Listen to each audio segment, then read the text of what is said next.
কলিয়াবৰত বানাক্ৰান্তক বান সাহায্য প্ৰদান হোটেল বাঞ্জাৰাৰ জখলাবন্ধস্থিত হোটেল বাঞ্জাৰা পৰিয়ালে বানাক্ৰান্তক প্ৰদান কৰে খাদ্য সামগ্ৰীৰ টোপোলা।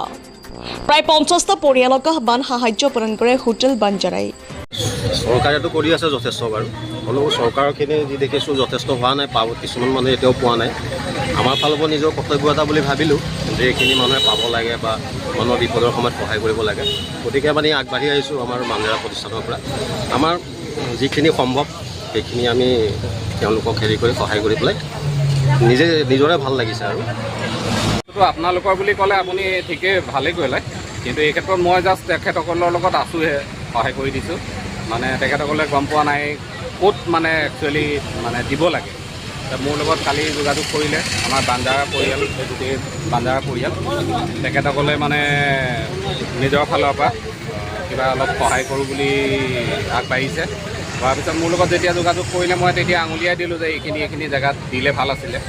যে আজি বৰ্তমান তেওঁলোকে 50 ঘৰ মানুহক দিয়াৰ পৰিকল্পনা কৰি আহি এতিয়া অলপ দিয়া হ'ল আৰু অলপ বাকী আছে, সেইখিনি আগত গৈ দিবগৈ।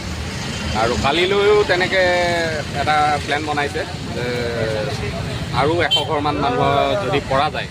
গতিকে কাইলৈ প্ৰগ্ৰামটোৰ কাৰণে তেখেতসকললৈ আমি শুভেচ্ছা জ্ঞাপন কৰিছোঁ যাতে তেখেতসকল সফল হয়। আৰু এই গোটেই বস্তুটো একচুৱেলি তেওঁলোকে আগৰ পৰাই কৰি থাকে, মানে ফকাছত অহা নাই আজিলৈকে। আমি মানে তেখেতসকলক এটা অনুৰোধ কৰিলোঁ যে আপোনালোকে কৰি আছে কামখিনি।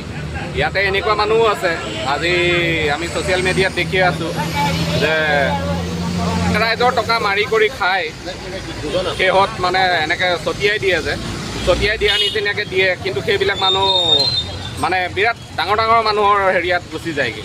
আজি শ্বেয়াৰ কৰি থাকে বহুতে যে আমাৰ সমাজ দৰদী কিবাকিবি নাম শব্দ ব্যৱহাৰ কৰি পেলাই দিয়ে, কিন্তু সেইসকল সমাজ দৰদী বা মানৱ দৰদী নে এখেতসকল মানৱ দৰদী নিজৰ খোৱাৰ পৰা কিছু অংশ ৰাখি পেলাই আজি সমাজৰ এই যিখিনি মানুহ ভুক্তভোগী বানপানীত তেখেতসকললৈ আৰ্থিক সাহায্য হিচাপে বা খোৱা বস্তুৱেই হওক এইখিনি সাহায্য দিছে।